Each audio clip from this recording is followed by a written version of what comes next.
you pull on that jersey, you represent yourself and your teammates. And a name on the front is a hell of a lot more important than the one on the back. Get that through your head. And here we go.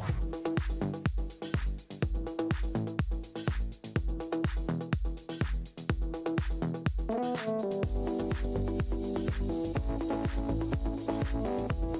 it is no good. He missed it. Are you kidding me? The season can't end like that.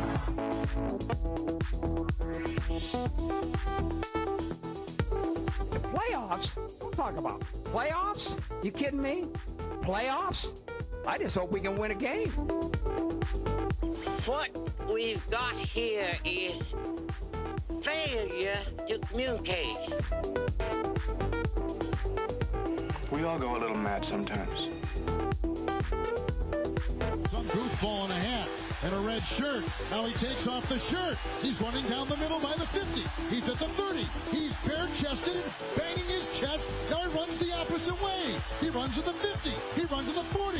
The guy is drunk, but there he goes. The 20. They're chasing him. They're not going to get him. Waving his arms, bare-chested. Somebody stop that man.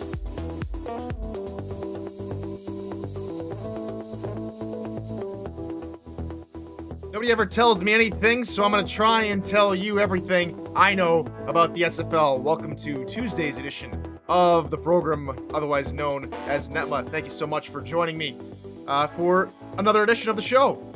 Got a lot of good things to talk about with the quarter season carnival. However, we are going to go ahead and touch on something that just happened yesterday, and something I think needs addressing, of course. Yesterday, I made some comments regarding Cliff Allen, the social media head over in Arizona. And I think I went too far. I had a good talk with Eddie Gage, owner of Arizona. I had a good talk with Cliff as well. Wanted to, at the time, I thought I was doing something, to bring news, and I went about it the complete wrong way. So I talked with Cliff, talked with Eddie, apologized to both of them. This is my public apology to not just them, but to the rest of Arizona, to all you fans, because that is not something that, I pride myself on. There's bringing good news to, good styles of news to the league, and there's obviously what happened yesterday. So to Cliff, to Arizona, to Eddie, to you guys, I apologize. That's not something I don't want to be associated with. So there we go. All right, on to something more positive, shall we?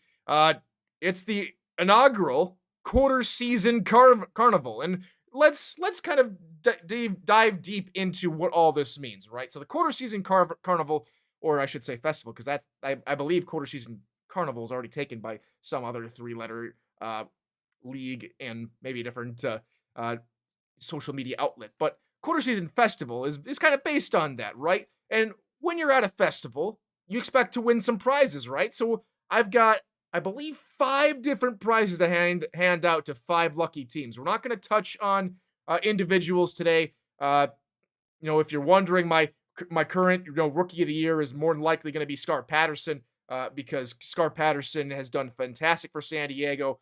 4 passing touchdowns a week ago in week 2. 2 to Liam Hammer, 2 to Gunnar Lewis. San Diego looks like a complete different team. They've done well. We'll talk about, I think we'll talk about San Diego later in the show. But again, Scar Patterson, probably my rookie of the year so far. And my MVP, it's a toss-up between, who would it be a toss-up between? Matt Wilson and Tom Pepper again? That's probably where I'm going. Though I have, like Kevin say, I think he's a sneaky dark horse to be MVP.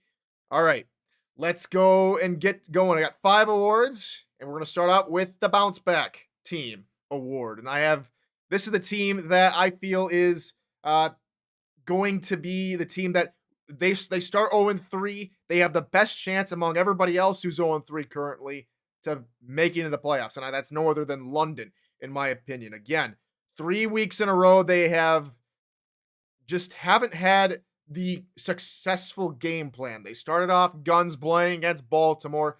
It worked for a little bit, then Pickler threw picks. Game number 2, London played Lone Star, and Lone Star ran all over them and completely dismantled the passing attack. Pickler threw more picks. Game number 3, they play Mexico City, and they have a solid game plan through one half, and then Pickler throws picks.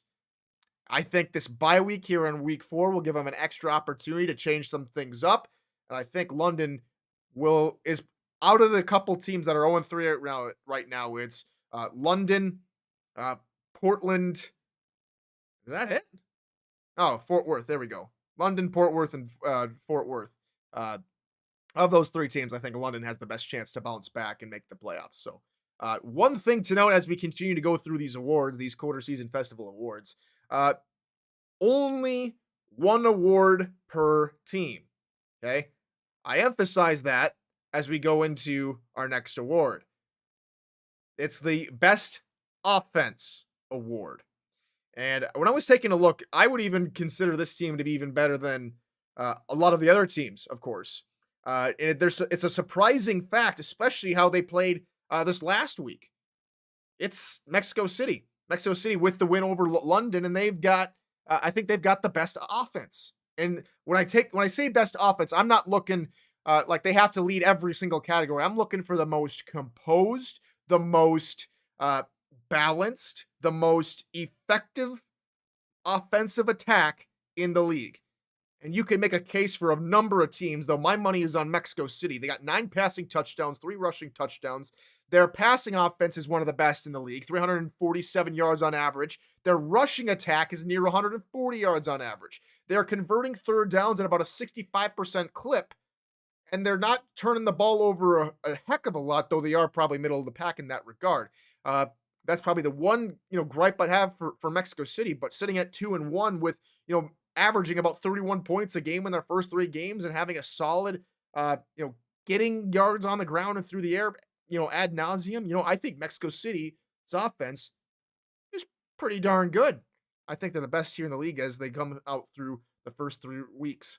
Moving on now, we've got the best defense, and this one goes to St. Louis, especially. Now, you can make it.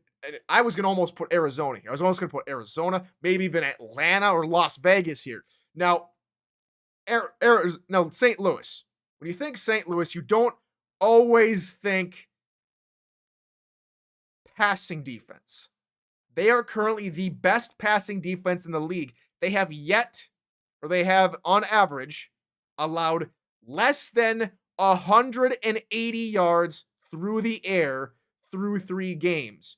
St. Louis's passing defense is sublime. They've only allowed 1 passing touchdown. They were allowing opposing offenses an average of about 35% converting on third down.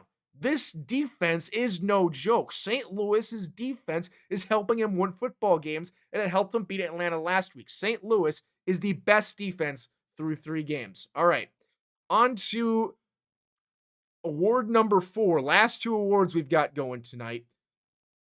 And this goes to the most surprising team.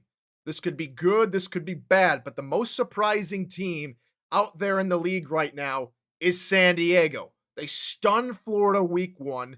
They come out and play a solid game against Carolina, and then they beat division rivals LA in LA. It's been a welcome sight for San Diego to start off the season 2-1, their best start in franchise history. It's been a welcome change of pace that they have a solid offense. I saw Optimus Klein on the first game when they were playing Folder. He's like, I'm happy I've got an offense. It shows that they've got the right system going over in San Diego. They have the correct coaching staff over in San Diego. Liam Hammer is leading this team. He's putting this team on his back, and he is helping out the entirety of that San Diego Maverick football team. San Diego 2-1. They're my most surprising team, and it's for all the right reasons. And San Diego gets award number 4, aka the most surprising team. All right, final award, and every game, every sport club, every sports district from Little League all the way up into the pros. Especially here in America, and I know for you folks across the pond, you guys don't really give out these, but they're called participation trophies. And it shows, you give them to every single player on every single team, especially in Little League, for just showing up. You know, you show up, you do your job, you might be good, you might be bad, you're there, you played, from everyone to the future superstar to the kid who maybe plays one play a game. And so this participation award for the SFL goes to the team that shows up every single week, doesn't complain about the result, and plays their hardest every single week. And I think that team is none other than Baltimore. Yes, you heard that right, Baltimore. 3-0.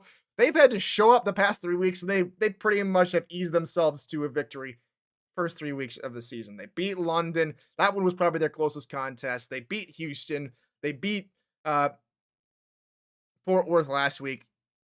The participation trophy goes to Baltimore. Baltimore can do no wrong. They start off the season hot 3-0. They go into a bye week, and that can mean only bad things for Mexico City, Queen City, and Lone Star, the 3 teams they face after their bye. But Baltimore gets my participation trophy because they show up and win games, and that's what they do. So that is where we leave you today, everybody. The quarter season festival here in the SFL, or right here on NETMA. That is how we're going to end things tonight. Thanks for joining me.